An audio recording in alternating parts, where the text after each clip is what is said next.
Welcome to Civil Mentors tips. ഇന്ന് നമ്മൾ discuss ചെയ്യുന്നത് സർവേയിങ്ങിലെ 10 MCQ ക്വസ്റ്റ്യൻസ് ആണ്.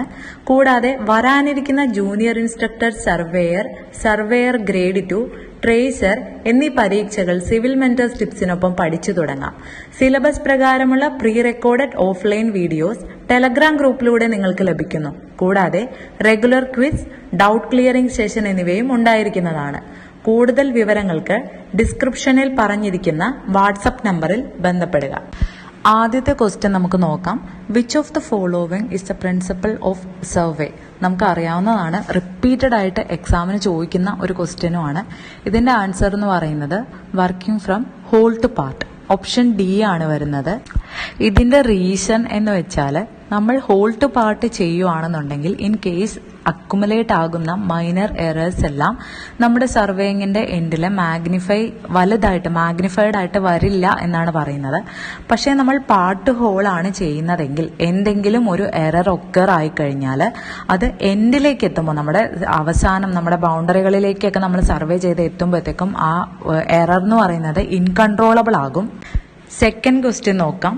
Which of the following type of surveying is used for exploring mineral wealth? ഇവിടെ answer വരുന്നത് mine surveying ആണ്. അപ്പോൾ ഇതിന്റെ കൂടെ തന്നെ നമുക്ക് സർവേയിങ്ങിന്റെ ക്ലാസിഫിക്കേഷൻ കൂടി നോക്കാം. സർവേയിങ് എന്ന് പറഞ്ഞിട്ടുണ്ടെങ്കിൽ എർത്തിന്റെ സർഫസിലുള്ള ഒബ്ജക്റ്റുകളുടെ റിലേറ്റീവ് പൊസിഷൻ നമ്മൾ വെർട്ടിക്കൽ പ്ലെയിനിലോ ഹൊറിസോണ്ടൽ പ്ലെയിനിലോ ഡിറ്റർമൈൻ ചെയ്യുന്ന ആർട്ടിനെയാണ് സർവേയിങ് എന്ന് പറയുന്നത്. ഹൊറിസോണ്ടൽ പ്ലെയിനിലാണ് നമ്മൾ മെഷർമെന്റ് എടുക്കുന്നതെങ്കിൽ നമ്മൾ അതിനെ സർവേയിങ് എന്ന് പറയും. വെർട്ടിക്കൽ പ്ലെയിനിലാണെങ്കിൽ അതിനെ ലെവലിംഗ് എന്ന് പറയും.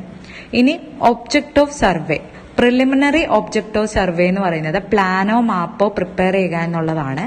ഇപ്പൊ നമുക്കറിയാം, മാപ്പ് എന്ന് പറയുമ്പോഴത്തേക്കും ലാർജ് ഏരിയ സ്മോൾ സ്കെയിലിലാണ് മാപ്പിൽ പ്രിപ്പയർ ചെയ്യുന്നത്. പക്ഷെ പ്ലാൻ എന്ന് പറയുമ്പോഴത്തേക്കും small area represented in large സ്കെയിലാണ്. ഇനി പ്രൈമറി ഡിവിഷൻസ് ഓഫ് സർവേ നോക്കാം. പ്രൈമറി നമ്മൾ സർവേനെ ഡിവൈഡ് ചെയ്തിരിക്കുന്നത് പ്ലെയിൻ സർവേയിങ്, ജിയോഡറ്റിക് സർവേയിങ് എന്നാണ്. പ്ലെയിൻ സർവേയിങ് എന്ന് പറയുമ്പോഴത്തേക്കും നമുക്കറിയാം എർത്തിന്റെ കർവച്ചറിനെ കൺസിഡർ ചെയ്യാതെ ഉള്ള സർവേയിങ് ആണ് പ്ലെയിൻ സർവേയിങ്. സാധാരണ 250 കിലോമീറ്റർ സ്ക്വയറിനേക്കാൾ ചെറുതായിട്ടുള്ള ഏരിയയാണെങ്കിലാണ് നമ്മൾ പ്ലെയിൻ സർവേയിങ് ഉപയോഗിക്കുന്നത്. ജിയോഡറ്റിക് സർവേ എന്ന് വെച്ചാൽ എർത്തിന്റെ കർവച്ചർ കൺസിഡർ ചെയ്തിട്ടുള്ള സർവേയിങ് ആണ് ജിയോഡറ്റിക് സർവേയിങ്. ഇതിനെ നമ്മൾ ട്രിഗ്നോമെട്രിക്കൽ സർവേയിങ് എന്നും കൂടി അറിയപ്പെടുന്നുണ്ട്. 250 കിലോമീറ്റർ സ്ക്വയറിനേക്കാൾ ഏരിയ കൂടിയ കേസിലാണ് നമ്മൾ ജിയോഡറ്റിക് സർവേയിങ് ചെയ്യുന്നത്. ഇത് സാധാരണ ചെയ്യുന്നത് സർവേ ഓഫ് ഇന്ത്യ ഡിപ്പാർട്ട്മെന്റ് ആണ്. ജിയോഡറ്റിക് സർവേ ആണ് പ്ലെയിൻ സർവേയിങ്ങിനേക്കാൾ കൂടുതൽ ആക്യുറേറ്റ് ആയിട്ടുള്ളത്. സർവേയിങ്ങിന്റെ classification according to nature of field, land survey, hydrographic survey, astronomical survey, അങ്ങനെ 3 ക്ലാസിഫൈ ചെയ്യുന്നുണ്ട്. ഇനി ലാൻഡ് സർവേനെ തന്നെ topographical survey, cadastral survey, city survey, engineering survey എന്ന് 4 ക്ലാസിഫൈ ചെയ്തിട്ടുണ്ട്. ടോപ്പോഗ്രഫിക്കൽ സർവേ എന്ന് പറഞ്ഞു കഴിഞ്ഞാൽ നാച്ചുറൽ ആൻഡ് ആർട്ടിഫിഷ്യൽ ഫീച്ചേഴ്സിനെ കുറിച്ച് ഡീൽ ചെയ്യുന്ന സർവേ ആണ്. കഡസ്റ്റൽ സർവേ എന്ന് വെച്ചാൽ ഇപ്പോൾ ഒരു ഫീൽഡിന്റെ ബൗണ്ടറി, ഹൗസ് പ്ലോട്ട് ഇതെല്ലാം ഫിക്സ് ചെയ്യാൻ വേണ്ടിയിട്ട് നടത്തുന്ന സർവേ ആണ്. സിറ്റി സർവേ എന്ന് വെച്ചിട്ടുണ്ടെങ്കിൽ ഇപ്പോൾ ഒരു ടൗൺ പ്ലാനിംഗ് സ്കീമുമായിട്ട് റിലേറ്റ് ചെയ്തിട്ടുള്ള സർവേ ആണ് സിറ്റി സർവേ. എഞ്ചിനീയറിംഗ് സർവേ എന്ന് വെച്ചിട്ടുണ്ടെങ്കിൽ ഏതെങ്കിലും ഒരു എഞ്ചിനീയറിംഗ് പ്രൊജക്ട് ഉണ്ട്, അതിന് വേണ്ടിയിട്ട് കുറെ ഡേറ്റാസ് ഒക്കെ നമുക്ക് കളക്ട് ചെയ്തെടുക്കണം, അതിനുവേണ്ടി പെർഫോം ചെയ്യുന്ന സർവേ ആണ് എഞ്ചിനീയറിംഗ് സർവേ. ഈ എഞ്ചിനീയറിംഗ് സർവേനെ നമ്മൾ 3 ക്ലാസിഫൈ ചെയ്തിട്ടുണ്ട്. Reconnaissance survey, preliminary survey and location survey. Reconnaissance survey എന്ന് പറയുമ്പോഴത്തേക്കും ഇപ്പോൾ ഒരു പ്രപ്പോസൽ നമുക്ക് വന്നു, അതിന്റെ ഫീസിബിലിറ്റി ഒന്ന് ഡിറ്റർമൈൻ ചെയ്യണം, അതുപോലെ ഏകദേശം എത്ര കോസ്റ്റ് ആവും എന്നൊക്കെ അറിയാൻ വേണ്ടിയിട്ടാണ് നമ്മൾ റെക്കഗ്നൈസൻ സർവേ നടത്തുന്നത്. പ്രിലിമിനറി സർവേ എന്ന് പറയുമ്പോഴത്തേക്കും നമുക്ക് കുറച്ചും കൂടി പ്രിസൈസ് ആയിട്ടുള്ള ഡേറ്റ കളക്ട് ചെയ്തെടുക്കണം. അതായത് ഏതാണ് ബെസ്റ്റ് ലൊക്കേഷൻ ആ പ്രൊജക്ടിന് വേണ്ടിയിട്ടുള്ളത്, അതുപോലെ തന്നെ ക്വാണ്ടിറ്റിയും കോസ്റ്റും എല്ലാം നമുക്ക് എസ്റ്റിമേറ്റ് ചെയ്ത് എടുക്കുകയൊക്കെ വേണം. അടുത്തതാണ് ലൊക്കേഷൻ സർവേ. ലൊക്കേഷൻ സർവേ എന്ന് വെച്ചിട്ടുണ്ടെങ്കിൽ നമ്മുടെ ഈ പ്രോജക്റ്റ് ഗ്രൗണ്ടിലേക്ക് നമ്മൾ സെറ്റ് ഔട്ട് ചെയ്ത് എടുക്കുകയാണ് ചെയ്യുന്ന വർക്ക്, അതാണ് ലൊക്കേഷൻ സർവേ. ഇനി according to purpose of survey, അപ്പൊ നമ്മുടെ ക്വസ്റ്റ്യന് ചോദിച്ചിരിക്കുന്നതും ഈ പർപ്പസ് ഓഫ് സർവേ റിലേറ്റ് ചെയ്തിട്ടുള്ള ക്വസ്റ്റ്യൻ ആണ്. ജിയോളജിക്കൽ സർവേ എന്ന് പറഞ്ഞു കഴിഞ്ഞാൽ നമ്മുടെ എർത്തിന് പല സ്ട്രാറ്റാസ് ഉണ്ട്, അതിനെക്കുറിച്ച് ഡീൽ ചെയ്യുന്ന സർവേ ആണ് ജിയോളജിക്കൽ സർവേ. മൈൻ സർവേ എന്ന് പറഞ്ഞു കഴിഞ്ഞാൽ ഫോർ എക്സ്പ്ലോറിംഗ് മിനറൽ വെൽത്ത്. കണ്ടോ, കറക്റ്റ് ആ വേർഡ് അങ്ങനെ തന്നെ ആണ് ചോദിച്ചിരിക്കുന്നത്. മിനറൽ വെൽത്തിനെ എക്സ്പ്ലോർ ചെയ്യുന്ന സർവേ ആണ് മൈൻ സർവേ. മിലിറ്ററി സർവേ എന്ന് പറയുമ്പോഴത്തേക്കും ഒഫൻസീവും ഡിഫെൻസീവുമായിട്ടുള്ള സ്ട്രാറ്റജിക് ഇമ്പോർട്ടൻസ് ഉള്ള പോയിന്റിനെ ഡിറ്റർമൈൻ ചെയ്യാൻ വേണ്ടിയിട്ട് നമ്മൾ നടത്തുന്ന സർവേ ആണ് മിലിറ്ററി സർവേ. ആർക്കിയോളജിക്കൽ സർവേ എന്ന് പറയുമ്പോഴത്തേക്കും പുരാവസ്തു സംബന്ധമായിട്ട് നമ്മൾ നടത്തുന്ന സർവേ ആണ് ആർക്കിയോളജിക്കൽ സർവേ. ഇനി അടുത്തത് according to the method employed. നമ്മൾ ഏത് മെത്തേഡിലുള്ള സർവേ ആണ് ചെയ്യുന്നത് എന്നതിനെ അടിസ്ഥാനപ്പെടുത്തി ട്രയാങ്കുലേഷൻ ആൻഡ് ട്രാവേഴ്സ് സർവേ അങ്ങനെ രണ്ടായിട്ട് ക്ലാസിഫൈ ചെയ്തിട്ടുണ്ട്. അതുപോലെ നമ്മൾ യൂസ് ചെയ്യുന്ന ഇൻസ്ട്രുമെന്റ് അനുസരിച്ചും ഏത് ഇൻസ്ട്രുമെന്റ് വെച്ചിട്ടാണ് സർവേ നടത്തുന്നത് എന്നതിനെ അടിസ്ഥാനപ്പെടുത്തിയും ക്ലാസിഫിക്കേഷൻ ഉണ്ട്. അതായത് chain survey, compass survey, plane table survey, theodolite survey അങ്ങനെ ക്ലാസിഫൈ ചെയ്തിട്ടുണ്ട്. മൂന്നാമത്തെ question, which of the following classification in surveying is based on the instrument used. നമ്മളിപ്പോൾ പറഞ്ഞതേ ഉള്ളൂ. അപ്പോൾ ഇവിടെ ആൻസർ ആയിട്ട് വരുന്നത് പ്ലെയിൻ ടേബിൾ സർവേയിങ് ആണ്. അടുത്ത നാലാമത്തെ question, in which of the following type of surveying only linear measurements are made. നമ്മൾ ലീനിയർ മെഷർമെന്റ്സ് മാത്രം എടുക്കുന്നത് ഏത് ടൈപ്പ് ഓഫ് സർവേയിങ്ങിലാണെന്നാണ്. ഇവിടെ ആൻസർ വരുന്നത് ചെയിൻ സർവേയിങ് എന്നാണ്. അടുത്ത അഞ്ചാമത്തെ ക്വസ്റ്റ്യൻ എന്ന് വെച്ചാൽ, in which of the following areas does compass surveying is not recommended.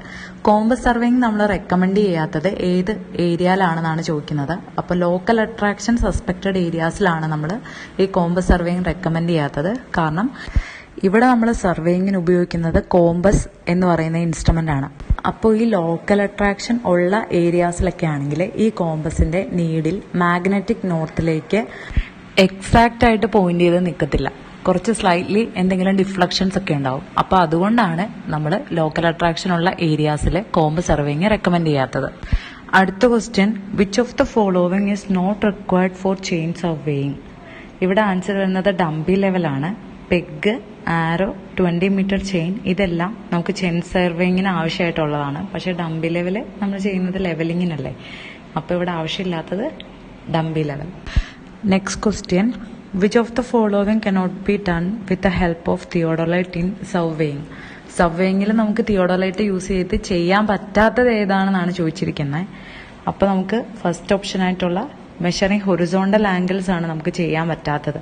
ഇപ്പോൾ ഒരു സർവേ ലൈൻസിന്റെ പ്രൊലോങ് ചെയ്യാനായിട്ടോ അല്ലെങ്കിൽ ഹൊറിസോണ്ടൽ ആംഗിൾ മെഷർ ചെയ്യാൻ, വെർട്ടിക്കൽ ആംഗിൾ മെഷർ ചെയ്യാൻ, അല്ലെങ്കിൽ ഒരു ലൈനിലെ പോയിന്റ്സ് ലൊക്കേറ്റ് ചെയ്യാൻ, ഇതെല്ലാം നമുക്ക് തിയോഡോലൈറ്റ് യൂസ് ചെയ്ത് ചെയ്യാൻ പറ്റും. പക്ഷേ ഹൊറിസോണ്ടൽ ഡിസ്റ്റൻസ് മാത്രം ഡയറക്റ്റ് ആയിട്ട് നമുക്ക് തിയോഡോലൈറ്റിൽ നിന്ന് മെഷർ ചെയ്തെടുക്കാൻ പറ്റത്തില്ല. സോ ഓപ്ഷൻ എ ആണ് ആൻസർ.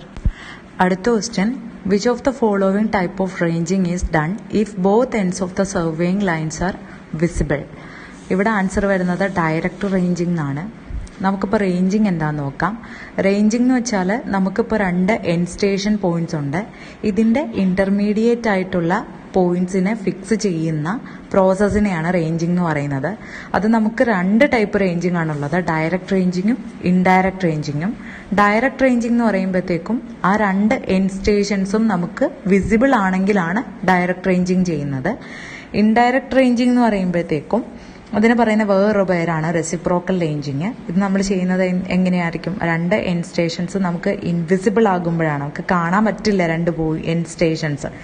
ഇതിന് നമുക്ക് മിനിമം 4 റേഞ്ചിങ് റോഡും 2 ആൾക്കാരും ഉണ്ടെങ്കിലേ ചെയ്യാൻ പറ്റുള്ളൂ. അടുത്ത question, in which of the following type of surveying in the mean surface of the earth is considered as plane and spheroidal shape is neglected. ഇവിടെ ആൻസർ വരുന്നത് പ്ലെയിൻ സർവേയിങ് ആണ്. നമ്മളിപ്പോൾ ക്ലാസിഫിക്കേഷൻ ഓഫ് സർവേയും പറഞ്ഞ കൂട്ടത്തിൽ പറഞ്ഞതാ. എർത്തിന്റെ കർവേച്ചർ കൺസിഡർ ചെയ്യുന്ന സർവേയിങ് ആണ് ജിയോഡറ്റിക് സർവേയിങ്. എർത്തിന്റെ കർവേച്ചർ കൺസിഡർ ചെയ്യാതെ, അതായത് സ്പിറോയിഡൽ ഷേപ്പ് കൺസിഡർ ചെയ്യാതെ നമ്മൾ ചെയ്യുന്ന സർവേയിങ് എന്ന് പറയുന്നത് പ്ലെയിൻ സർവേയിങ് ആണ്. ഇനി ലാസ്റ്റ് ക്വസ്റ്റ്യൻ ആണ്, which of the following processes has more accuracy in its output. ഔട്ട്പുട്ടിന് മോർ ആക്യുറസി ഉള്ളത് ടോട്ടൽ സ്റ്റേഷൻ ആണ്. So thanks for watching.